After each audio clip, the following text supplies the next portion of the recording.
Welcome to IELTS.com's IELTS test preparation videos. You will now see Karan from the Indian province of Kerala score a very good Band 8 for his performance on the IELTS speaking interview. I will explain his score according to official IELTS marking criteria, and I will give you some important insights on how IELTS examiners think about your speaking.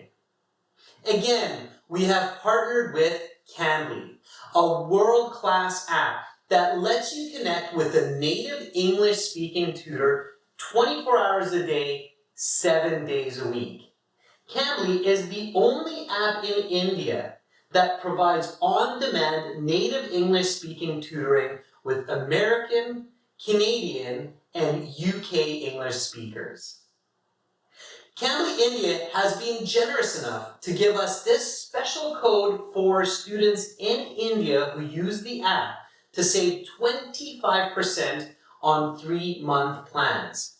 Simply use 25 AE help with the link in the video description. Simply download the app today, use the discount code, and begin learning for success. Now watch and learn. Welcome to the speaking portion of the IELTS exam. My name is Adrian. I will be your examiner for this part of the test, and I'm going to record this for marking and clerical purposes. This is candidate number 7391. We are currently doing this exam in Kerala, and the time is 15 o'clock. Firstly, could you please just show me your identification? Yes, of course. Here is my passport. Please take a look. And what is your full name? My full name is Karan Nair. You can call me Karan. Okay, Karen. For part 1, I will ask you a couple of questions to get to know you better, and some questions on a general topic. Do you work or study? I actually do both. I work for a financial firm as a financial strategist, and I also study for my IELTS and also GRE for my higher studies in the States. Where do you live? I live in the outskirts of Kerala in a 3-bedroom apartment with my parents. Let's talk about fruits and vegetables. What is your favorite fruit? Oh, interesting question. My favorite fruit would be mango. I love mangoes because for its sweet and tangy taste, and it's one of the most available fruits in our region. How often do you eat fruits, and how about vegetables? I try to eat fruits and vegetables at least twice a day. Today for morning also I have a vegetable curry that my mom prepared, which was really good. And my love for mangoes, I have drank a mango lassi on my way to this exam hall. Where do you buy the most delicious fruits and vegetables? I mostly buy it from the farmers market near to my home, where all the farmers will come there and with all their produces from the day or the week, and they are really fresh and they are really tasty as well. Which do you like to eat more, fruits or vegetables, and why? I would prefer fruits over vegetables for its sweetness. If you could grow any fruit or vegetable, what would it be and why? If I ever happen to grow fruit or vegetable, I would grow durian because it's known as the king of fruits, but I'm not sure whether it will grow in my region. Have you been to an apple orchard? Yes, I've been to an apple orchard in the Kandal in the Himalayan regions where there are a lot of apple trees and they produce some of the best apples in India. That is the end of part 1. We will now continue with part 2. For part 2, I'm going to show you a card with some questions on it. You have some note paper in front of you and you have your pencil there. You will have 1 minute to read the questions on the card, think about your answer, and then you will have 2 minutes to speak. I will tell you when to start, when to stop. You can take notes in that 1 minute, of course, if you wish. Please do not touch the card. Sure. Talk about a useful idea that you learned in school. Your 1 minute preparation time begins now.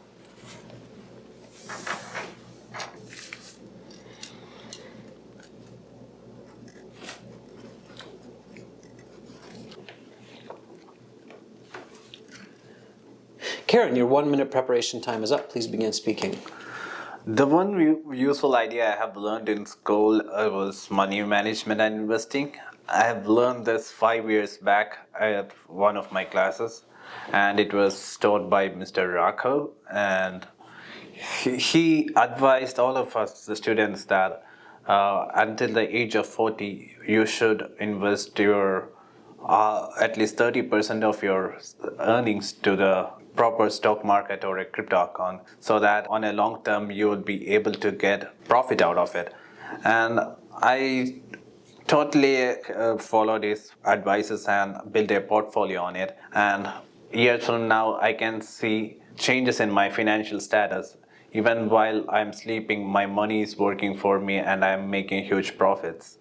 Now, so right after college, when I got a job at a retail store as a customer service agent, right away I opened all these accounts and started investing in it. And now I could say I'm financially secure. Okay, your time is up. I'm going to stop you there. And now we will continue with part 3. I'm just going to take back the questions. Yeah, please put the note paper to the side. Yes. Okay. Thank you. And for part 3, I will ask you a question connected to the topic of part 2 and some questions related to this topic as well. Did you do anything afterwards to thank Mr. Raghav for teaching you this useful idea about investing? Yes, like a couple of months back, I popped it in my old school and I met him, and I showed up with a bunch of chocolates that he really loves. I've heard him saying that he loves milk chocolates, so I bought a bunch of them and I gifted it to him as gratitude for all these advices. Let's talk school curriculum. What are the most common subjects taught in school? The most common subjects taught in school are science, mathematics, and languages. Mathematics helps the students with their logical thinking, and languages are also important because it helps them communicate. What subjects would be good to make part of the regular curriculum that are not currently taught? I think psychology and sociology should be a part of the school curriculum, because with the psychology, people or the students could understand their own thinking, and with sociology, they will be more socially committed to the society. Can you elaborate? By learning psychology, a person will have a strong understanding of himself, and it can avoid many mental situations like depression or anxiety or anything. So self-realization is a big thing. So with psychology, a person will be able to know that. And with sociology, a person would learn how to be a social being and how to cooperate with the rest of the people in the society. How have school curriculum changed compared to a generation before? School curriculum has changed a lot from comparing to the previous generation. Now the schools are emphasizing more on the technical teaching skills like computer science, but in certain areas things have also fallen behind, like teaching history. What are the positives or negatives of this development? There are positive and negatives for this, and some of the positives are teachers are more focused on problem solving skills, and some of the negatives are students are being less disciplined these days. Let's talk about good teachers. What qualities should a good teacher have? A good teacher should be empathetic to their students and lend a supporting hand to them, especially in their subject matters. And if they have any doubt or anything regarding their subjects or something they have learned or read somewhere, teachers have a strong responsibility to clear that doubts and help them move forward. How do these qualities help students to learn better? These qualities build a strong between the teachers and students. When the teachers are more empathetic to students, they will have an affection towards their teachers, and they will be open to ask more doubts in their learning, and also will be able to communicate easily with the teachers. Can you give an example? For an example, if a student who is weak in his studies and a teacher is empathetic enough to understand where he is lagging behind and strengthening his weaknesses, he can work that student towards a better person. What are effective ways to evaluate the quality of teachers?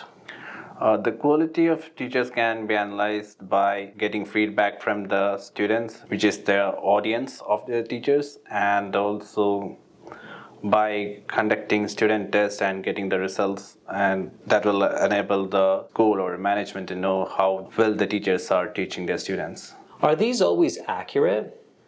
Most of the times they are really accurate because students are the audience of the teachers, and when they give their feedback, it's always truthful because they know what they are doing and they know what's right for them, so they always come up with the right answers. That is the end of part 3. That concludes the speaking portion of the exam. You will have your mark in about 2 weeks with the other sections, the official certificate in your mail, and you should be able to see your mark for this speaking in about 3 days online. Have a great rest of your day, Karan, and remember to take your passport with you. Thank you. Bye. Thank you. Bye-bye. So why does Karan get a band 8 for his performance on this speaking interview? A band 8 means he is a very good user of the English language. Now that's marked on several criteria: fluency and coherence, grammatical range and accuracy, lexical resource, and pronunciation. For fluency and coherence, Karan is somewhere between a band 7 and a band 8. He does quite a good job in parts 1 and 2, but in part 3, his answers are at times slightly awkward. Now, it is clear that he's fairly nervous, and this does impact his performance. Nevertheless, he gives complete answers. He often explains the reasons for his answers, and at times he includes valid and relevant examples. For his grammatical range and accuracy, again, he makes a couple of mistakes, but these mistakes aren't that awkward. They don't really impact his coherence. These are kinds of mistakes that native speakers might make at times also. Lexical resource is quite strong for Karan. He uses a broad range of vocabulary. He uses natural expressions, idioms, phrasal verbs, and he paraphrases many of the key words asked by the examiner in his answers. Karan's pronunciation is again a band 8. It's very good. It's clear, it's easy to understand. Certainly, he speaks with a regional Indian accent. But as long as the examiner can clearly understand the words he is using, this doesn't matter much. In this case, I didn't need to try to guess what he's trying to say. I could easily understand his pronunciation. So again, his band level is 8. For fluency and coherence, it's between 7 and 8. For grammatical range, it's a solid 8. For lexical resource, it's between an 8 and a 9. And for pronunciation, again, it's a solid 8. So overall, he would score band 8. Now, let me dig a little bit deeper and explain to you another perspective that examiners consider within these 4 marking criteria. Aside from simply thinking about the speaking interview in terms of fluency, coherence, lexical resource, grammatical range and accuracy, pronunciation, the examiners consider the overall performance of the candidate from 3 key elements. Firstly, the examiners consider whether or not the candidate's performance is coherent. Coherent means, does this candidate clearly and accurately answer the questions in such a way that it makes sense? Does the candidate stay on topic? Does the candidate paint a clear picture of the right answer? In this case, Karan does this quite well. Another perspective that the examiners consider is the complexity of the candidate. In other ways, is this candidate using a broad range of ideas and vocabulary to accurately express themselves? Is their speaking complex? Again, Quran uses expressions, idioms, present perfect, conditionals. His responses are complex. He gives answers, explanations, and examples. His part 2 does not have repetition. He answers all of the questions on the card.